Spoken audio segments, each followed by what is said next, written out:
മാത്രമേ ഉള്ളൂ പഴയ സ്റ്റാഫ്. ആ സ്റ്റാഫിനോട് പരിഗണന ഉണ്ടായിരുന്നു. സ്നേഹപരമായ സംഭവം ഉണ്ടാകും. ടാങ്കിയിൽ നിർത്തുകയും ചെയ്തു. നിർത്തി അത് ടാങ്കി അല്ല ദാസേട്ടൻ ടാങ്കി വിട്ടാൽ മഹാഭാഗ്യം. ഇറങ്ങും മാമലയിൽ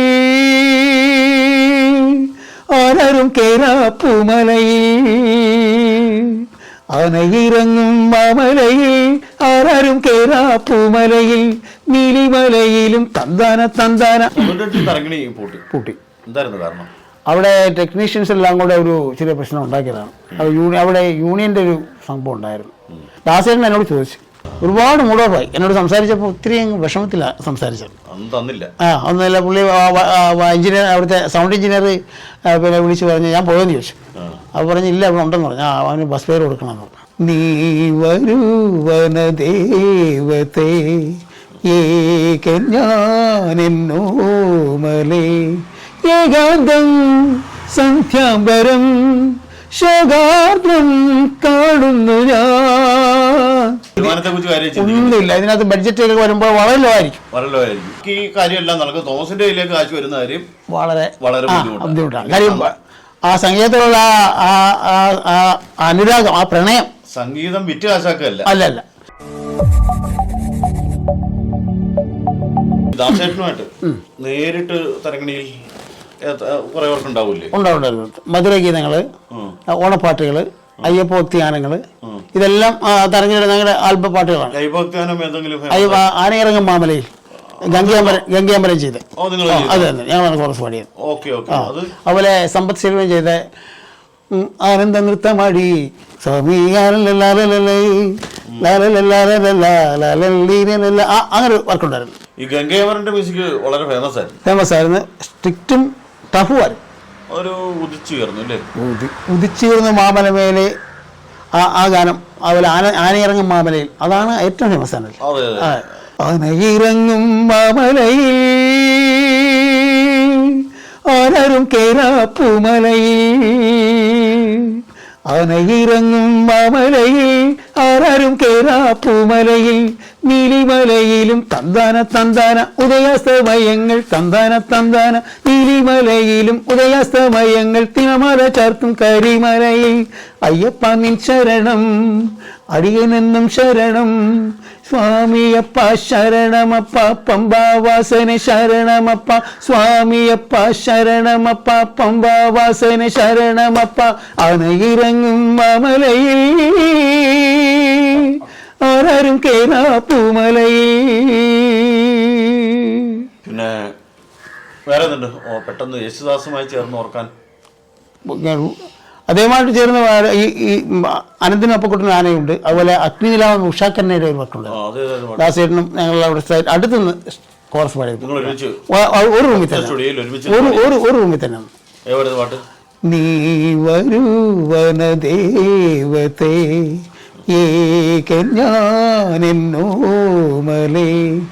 ഏകാന്തം സന്ധ്യാംബരം ശോകാർദ്രം കാണുന്നു ഞാൻ. നീ വരുവനദേവതേ ഞാനെന്നോമലേ ഏകാന്തം സന്ധ്യാംബരം ശോകാർദ്രം തേടുന്നു ഞാൻ. അപ്പോ പൂട്ടി. എന്തായിരുന്നു കാരണം? അവിടെ ടെക്നീഷ്യൻസ് എല്ലാം കൂടെ ഒരു ചെറിയ പ്രശ്നം ഉണ്ടാക്കിയതാണ്. അവിടെ യൂണിയൻ്റെ ഒരു സംഭവം ഉണ്ടായിരുന്നു. അപ്പം അതിൻ്റെ യഥാർത്ഥ ഡീറ്റെയിൽസ് നമുക്ക് അറിയില്ല, നമുക്ക് പുറത്തറിയില്ല. പക്ഷേ ഏതായാലും ദാസേട്ടൻ എന്നോട് ചോദിച്ചു. ഞാൻ ദാസേട്ടനോട് ചോദിച്ചു, ദാസേനെ മദ്രാസിന് വരാനുള്ള ഒരു കാര്യം. അപ്പോൾ പുള്ളിയാണ് ചോദിച്ചത്, നിങ്ങൾക്ക് എല്ലാവർക്കും വേണ്ടി ഞാനിവിടെ തയ്യാറാക്കിയത് എൻ്റെ സ്റ്റുഡിയോ, കേരളത്തിലുള്ള കലാകാരന്മാർക്ക് വേണ്ടി വരട്ടെ. ദാസേനോട് ഞാൻ ചോദിച്ചു, നേരിട്ട് ഞാൻ ചോദിച്ചു. ഞാനും ദാസേനോട് 3/4 മണിക്കൂറോളം സംസാരിച്ചു. ഞാൻ എന്നോട് എന്താ മോനെ എന്താ പറഞ്ഞു? ഞാൻ പറഞ്ഞു ഞാൻ മദ്രാസിന് വരുന്നു. അപ്പോൾ പുള്ളി പറഞ്ഞു വേണ്ട, ഇപ്പം മദ്രാസിൽ വരണ്ട. മദ്രാസിൽ വേറൊരു സെറ്റപ്പ്, മലയാളികൾക്ക് അവിടെ വേറൊരു സംഭവമാണ് അവിടെ. കോറസ് ഗായകർക്കും മറ്റേ ഓർക്കസ്ട്ര വായനക്കാർക്കെല്ലാം വേറൊരു സെറ്റപ്പാണ് അവിടെ. അപ്പോൾ ദാസേനൻ പറഞ്ഞു ഇപ്പം എന്തായാലും നമ്മൾ വരണ്ട, നിങ്ങളുടെ എല്ലാം ഉയർച്ചക്കൊണ്ട് ഞാനിവിടെ ചെയ്തതാണ്, പക്ഷേ എന്ത് ചെയ്യാം, ഇത് കൂട്ടി കെട്ടിച്ചതെന്ന് നിനക്ക് അറിഞ്ഞൂടെ എന്നോട് ചോദിച്ചു. ഞാൻ പറഞ്ഞ എനിക്കറിയാം ദാസില്ല, എനിക്കറിയാം. അതാണ് ഇപ്പം അങ്ങോട്ട് വരുന്നവരും പ്രോത്സാഹിപ്പിച്ചില്ല. അങ്ങോട്ട് മദ്രാസിൽ ഇപ്പോൾ വരണ്ടല്ലോ. വരണ്ട. വരണ്ട. അങ്ങനെയാണെങ്കിൽ വരണ്ടെന്ന് പുള്ളി പറഞ്ഞു. ശരി, പിന്നെന്ത് ചെയ്യണമെന്നാണ് പുള്ളി പറഞ്ഞത്? പുള്ളി പറഞ്ഞു ഒരു 8 വർഷം തലയിലുണ്ടായിരുന്നു. എന്നിട്ട് പുള്ളി എന്താ പറഞ്ഞു? പുള്ളി പറഞ്ഞ സംഭവം ഇവിടെ എത്രയും പെട്ടെന്ന് ഒരു ജോലി ശരിയാക്കി, എന്തെങ്കിലും ഒരു ജോലി ശരിയാക്കി, ഗാനമേളയ്ക്ക് പോകും, പിന്നെ കൊയർപാട് എന്താണെന്ന് വെച്ചാൽ ഈ നീ നന്നായിട്ട് പാടണം കേട്ടോ. പക്ഷേ പിന്നെ എല്ലാവരും പാട്ടിലൂടെ അങ്ങ് ക്ലച്ച് പിടിച്ചെന്നിരിക്കത്തില്ല, അതിന് രക്ഷപ്പെട്ടെന്നിരിക്കത്തില്ല. പുള്ളി പറഞ്ഞ എല്ലാവരും ഈ സംഗീതം കൊണ്ട്, പക്ഷെ നീ പാടണമെന്നെല്ലാം പറഞ്ഞു. നീ അത് വെച്ച് മനസ്സിൽ വെച്ചേക്കരുത്. പക്ഷെ നന്നായിട്ട് പാടണം, ഗാനമേളയ്ക്ക് കൊയറിനൊക്കെ പോയി പാടും. പിന്നെ ജോലിയുടെ അത്രയും കൂടെ സെറ്റപ്പ് ചെയ്യണം. ജോലിയുടെ നോക്കണം, എവിടെയെങ്കിലും പെട്ടെന്ന് ഒരു ജോലി ശരിയാക്കുമോനെ, എനിക്ക് ഒത്തിരി സങ്കടമുണ്ട് നിൻ്റെ ഈ അവസ്ഥയിൽ എന്ന് പറഞ്ഞ്. പിന്നെ പുള്ളി പോയി കഴിഞ്ഞ് യാത്രയ്ക്ക് ചോദിച്ചു പോയി കഴിഞ്ഞ് പുള്ളി എനിക്ക് പോകാനുള്ള ബസ് ഫെയറൊക്കെ ഫോണിൽ വിളിച്ച് പറഞ്ഞു, കൊടുത്തു വിട്ടേക്കാൻ പറഞ്ഞു. ഒന്നുമില്ല കാര്യം അവിടെ ആ ഒരു സംഭവം അതല്ല സ്വാഭാവികമായിട്ട് നമ്മൾ ചോദിക്കണം. കമ്പനിയിൽ അല്ലെങ്കിൽ സ്ഥാപനത്തിൽ ജോലി ചെയ്യുന്ന ഒരാള് 8 വർഷമാണ്, ചെറിയ കാലം അല്ല. ഒരു ചെറിയ കാലം ആ സ്ഥാപനത്തിൽ ജീവിച്ച ഒരാളാണ്. അവിടെ 10-400ഓളം പാട്ട് കോറസായും ട്രാക്കായും പാടിയ ആളാണ്. അപ്പൊ അയാള് പിരിഞ്ഞു പോകുമ്പോ, കമ്പനി പൂട്ടുമ്പോ അതിന്റെ ഓണർ എന്ന നിലയിൽ വല്ലതും ചെയ്തോന്നായിരുന്നു. അപ്പൊ ഈ ഒരു പരാജയ സംഗതിയിലോട്ടാണല്ലോ ചെന്നത്. അപ്പൊ അതായിരിക്കും പുള്ളി അത്രയും പുള്ളി ഒരുപാട് ഓഫായി കേട്ടോ, ഒരുപാട് മൂഡ് ഓഫായി. എന്നോട് സംസാരിച്ചപ്പോൾ ഒത്തിരി വിഷമത്തിലാണ് സംസാരിച്ചത്. ഒന്നുമില്ല. പുള്ളി എഞ്ചിനീയർ, അവിടുത്തെ സൗണ്ട് എഞ്ചിനീയർ പിന്നെ വിളിച്ച് പറഞ്ഞ് ഞാൻ പോയെന്ന് ചോദിച്ചു. അത് പറഞ്ഞ് ഇല്ല അവിടെ ഉണ്ടെന്ന് പറഞ്ഞു. അവന് ബസ് ഫെയർ കൊടുക്കണമെന്ന് പറഞ്ഞു. ബസ് ഫെയർ വാങ്ങിച്ച്. അല്ല ഞാൻ ചോദിക്കുന്നത്, 8 വർഷം യേശുദാസിന്റെ ട്രിവാൻഡ്രത്തെ തരങ്കിണി സ്റ്റുഡിയോയിൽ പണിയെടുത്ത തോമസ് അവിടുന്ന് കരുനാഗപ്പള്ളിക്കുള്ള തഴവയ്ക്കുള്ള ബസ് ഫെയർ വാങ്ങിച്ചോണ്ടാണ് തീർച്ചയായിട്ടും ഇറങ്ങുന്നത്. അതെ, അവരനുഗ്രഹം ഇതുവരെ തീർച്ചയായിട്ടും ഇന്നും ഞാൻ ചെയ്യുന്ന വർക്കുകളെല്ലാം ദാസേട്ടന്റെ ഒരു ഇതുണ്ട്. പക്ഷെ തോമസ് ലോട്ടറി കടയിലെ ജീവനക്കാരനായി ആയിരുന്നു. ലോട്ടറി കച്ചവടമല്ല, ലോട്ടറി കടയിലെ ജീവനക്കാരനായി. തീർച്ചയായിട്ടും ചെറിയ വരുമാനം. നമ്മുടെ ഒരു സുഹൃത്തിന്റെ കടയിൽ എന്നെ വിളിച്ചു. പുള്ളി വിളിച്ച് എന്ന് പറഞ്ഞാൽ നമ്മുടെ സ്ഥാപനത്തിൽ ഒരാളുടെ ഒഴിവുണ്ട്, വരാമെന്ന് ചോദിച്ചു. നമ്മൾ നോക്കണേ തീർച്ചയായിട്ടും. അതെ, അപ്പോഴും എന്റെ മ്യൂസിക് സംഗീതം ഉണ്ടായിരുന്നു. അത് അത്രല്ല, അതിന്റെ ഒരു പ്രകാശനം അല്ലെങ്കിൽ അത് പ്രകാശിപ്പിക്കാനുള്ള കൂടുതൽ വൈഡായിട്ടുള്ള ഒരു അവസരം വേണം. ഇപ്പം ശരിക്കും പറഞ്ഞാൽ കുറെ ആൽബം ഒക്കെ ചെയ്യുന്നുണ്ട്. ഞാനിപ്പോഴും നാളെ എനിക്ക് വർക്കുണ്ട് ആൽബത്തിൽ.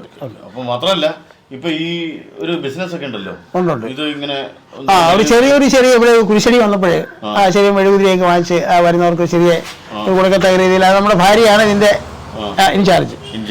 അതിന്റെ കാര്യങ്ങളൊക്കെ അവരെയാണ് ഏൽപ്പിച്ചിരിക്കുന്നത്. കുരിശടിയൊക്കെ കണ്ടാണ്ട് ഈ ബിസിനസ് നടക്കുന്നുണ്ട്. അപ്പോ ഈ അമ്പലങ്ങൾക്ക് ചില പാട്ടുകൾ ചെയ്തിട്ടുണ്ട്, പള്ളിക്കൊക്കെ കുറെ പാട്ട് ചെയ്യുന്നുണ്ട്. 100-300 പാട്ടോളം ഞാൻ ഇപ്പൊ അടുത്ത സമയത്ത് ചെറിയ ആൾക്കാർക്ക് വേണ്ടി ചെറിയ ബഡ്ജറ്റില് ചെയ്യാണ്. കാര്യം ഇപ്പോൾ മനസ്സിൽ നിറച്ച സംഗീതമാണല്ലോ. തീർച്ചയായിട്ടും പുറത്തുവിടാൻ അവസരം. എങ്ങനെയുണ്ട് വരുമാനം? ഈ വർക്ക് വരുമ്പോൾ നടക്കുക. ഇപ്പം സംഗീതം തോമസിന്റെ ഉള്ളിലുള്ള സംഗീതം പുറത്ത് വിട്ടുകൊണ്ടേയിരിക്കും. വരുമാനത്തെ കുറിച്ച് കാര്യമില്ല. ഇതിനകത്ത് ബഡ്ജറ്റ് വരുമ്പോൾ വളരെ ലോ ആയിരിക്കും. പക്ഷെ നമ്മൾ ആ ഓർക്കസ്ട്രേഷനും ആ പാടിക്കുന്ന സംഭവം അതെല്ലാം ഡെവലപ്പ് ചെയ്യും. നമ്മുടെ ഭാഗം ഇച്ചിരി ഡിമ്മായാലും ബാക്കി കാര്യമെല്ലാം നടക്കും. തോമസിന്റെ കയ്യിലേക്ക് കാശ് വരുന്ന കാര്യം വളരെ ബുദ്ധിമുട്ടാണ്. കാര്യം ആ സംഗീതത്തിലുള്ള അനുരാഗം, ആ പ്രണയം. സംഗീതം വിറ്റ് കാശാക്കല്ല. അല്ല, തോമസിന്റെ ജീവിതം സംഗീതത്തിന് കൊടുക്കുക. പുതിയ ആൾക്കാർ വരുന്നു, തോമസിനെ കൊണ്ട് ചെയ്യിക്കുന്നു, ആ പാട്ടുകാരെ കൊണ്ടുവരും, നമ്മൾ പാടി അവരെ കൊണ്ട് നന്നായിട്ട് പാടി വിടുന്നു. പക്ഷെ എല്ലാ കാര്യങ്ങളും സ്റ്റുഡിയോയിലെ കാര്യങ്ങളെല്ലാം ഭംഗിയായിട്ട് ഓടുന്നു.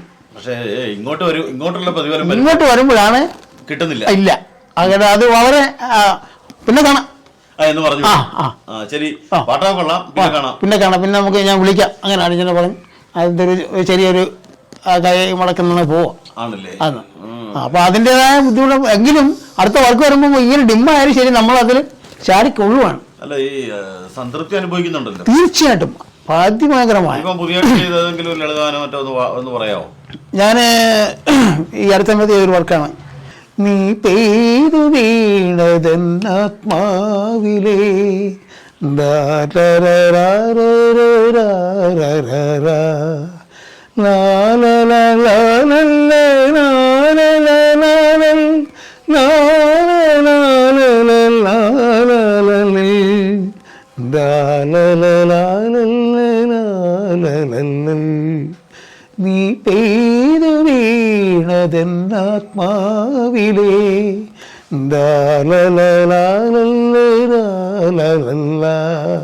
അത് ജോസാർ എന്ന് പറഞ്ഞൊരു ഗായകനുണ്ട്.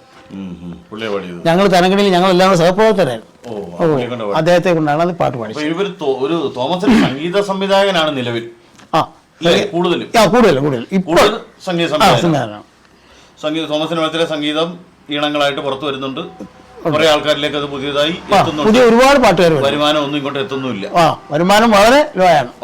ഇപ്പൊ ഞാൻ കഴിഞ്ഞ ഒരു 6 പാട്ട് ഞാൻ ചെയ്ത് അത് എന്നെ കൊണ്ട് തന്നെ പാടിച്ചു. പക്ഷെ അത് വരുമ്പോൾ നല്ലൊരു ബഡ്ജറ്റ് എനിക്ക് വരേണ്ടതാ. പക്ഷേ ഇതുവരെ എത്തിയില്ല. അത് വളരെ ലോ ആയിട്ടുള്ള സംഭവം. ഒരു സാഹചര്യത്തിൽ തോമസ് എപ്പോഴെങ്കിലും പഴയ മുതലാളിയെ അല്ലെങ്കിൽ സംഗീതത്തിലെ ഗുരുവിനെ ബന്ധപ്പെട്ടിട്ടുണ്ടോ? ഞാൻ പിന്നെ അദ്ദേഹമായിട്ട് ബന്ധപ്പെടാൻ ശ്രമിച്ചിട്ടില്ല. കാര്യങ്ങൾ അന്വേഷിച്ചിട്ടുണ്ട് എന്നല്ലാതെ പുള്ളിയായിട്ട് വേറൊരു റിലേഷൻ അങ്ങനെ നടക്കുക. ഒന്നാമത് സ്ഥലത്തില്ല. പുള്ളി അമേരിക്കയിലാണ്. അങ്ങനെ കോണ്ടാക്ട് ചെയ്യാൻ പറ്റിയ കാര്യങ്ങൾ അറിയുന്നതേ ഉള്ളൂ. ഈ 95-ന് ശേഷം കണ്ടിട്ടുണ്ടോ? കണ്ടിട്ടുണ്ട്. ഞാൻ ഗന്ധർവ സന്ധ്യയ്ക്ക് ഗാനമേളയ്ക്ക് കോറസ് പാടാൻ ഞാൻ പോയാലും. അപ്പോൾ അത് കഴിഞ്ഞ് ഞങ്ങൾ തമ്മിൽ കാണുന്നത്. അന്ന് പുള്ളിയുടെ പാട്ട് ബുക്കും പുള്ളി വെള്ളം കുടിക്കുന്ന കുപ്പി തലേണെല്ലാം എൻ്റെ കയ്യിലാണ്. എടുത്തോണ്ടെന്ന് പറഞ്ഞു. അതെല്ലാം എടുത്ത് അവ കൊണ്ടുവന്ന് താങ്ക് യു പറയാൻ പറഞ്ഞു. വാങ്ങിച്ച് പിറ്റേ ദിവസമാണ് ഞാൻ പുള്ളിയെ കണ്ട് താങ്ക് യു മാത്രമേ ഉള്ളൂ ചോദിച്ചോ? താങ്ക് യു മാത്രമേ ഉള്ളൂ ചോദിക്കാനൊക്കത്തില്ലല്ലോ. താങ്ക് യു ഉള്ളായിരുന്നു.